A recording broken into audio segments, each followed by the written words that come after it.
iki kaya Adipati Yayah Griwa. Inggih, sinuwun. Kula ingkang sowan ngabiyantara wonten negaring Pringgondani. Kepareng kula ngaturaken sembah sumengkeming pangabektinipun ingkang abdipun Adipati Yayah Griwa kunjuk ngersanipun Gusti kula ing Pringgondani. Ya tak tampa.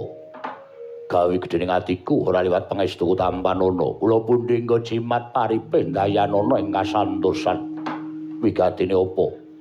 Sumengko mawak bojro nggonmu sowan sajak kita anawung wigati ana parigawe apa kangge matur marang panjenengan ingsun. Diwaji nyuwun pangapunten. Estunipun anggen kula ngabiyantara ngersa paduka Gusti kula ingkang sinuwun menika boten wonten kaperluan ingkang badhe kula aturaken dhateng Gusti kula Sang Nata. Menika babar pisan boten. Namung mugi andadosna ing kawuningan bilih sampun sawetawis pinten-pinten candra. Inggih menika Adipati ing Tunggarana, Adipati Kahana boten sowan caos bulu bekti glondhong pengareng-areng wonten garing Traju Trisna. Andadosaken dukaning anak Prabu Boma Narakasura. Satemah kula dipun utus ngupaya wonten pundi dunungipun Adipati Kahana. Samangke sareng kula jujuk wonten ing Kadipaten Tunggarana. Teka boten ketingal lan miturut aturipun para kawula Sang Adipati Kahana kala wau sowan dhateng negaring Pringgondani.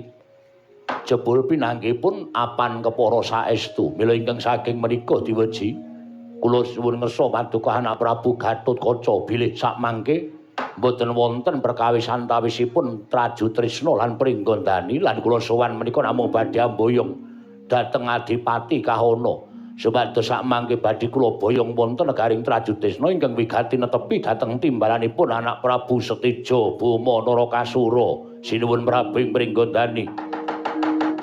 Sinuwun semban kula. Kepareng paduka Gusti kula ingkang sinuwun maringi pengayoman dhateng kula tanwandi menawi kula nderek dhateng pun Adipati Yayah Griwa menika. Kula badhe nampi pidana saking sinuwun Prabu Setija Boma Narakasura. Anggen kula boten ngaosaken bulu bekti glondhong pengareng-areng dhateng ngersanipun Alendra ing Traju Trisna.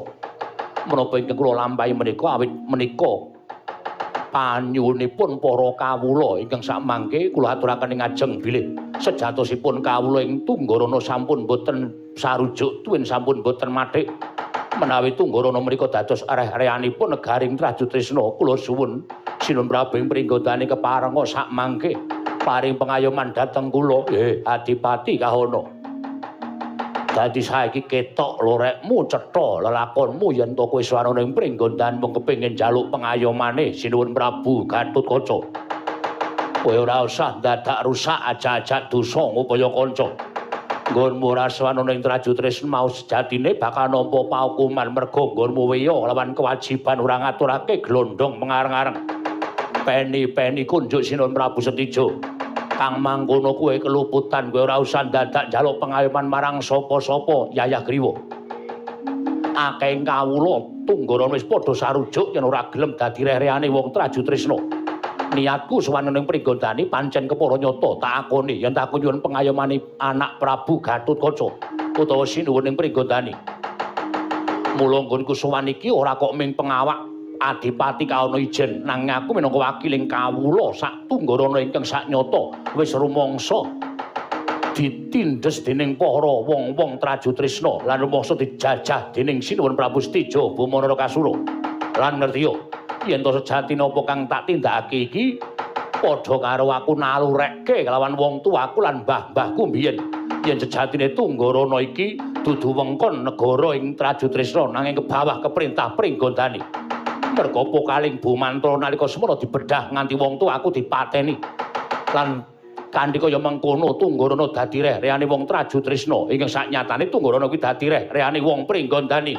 Wah, dalah yen ngono kowe bakal merang Kampo Jingga.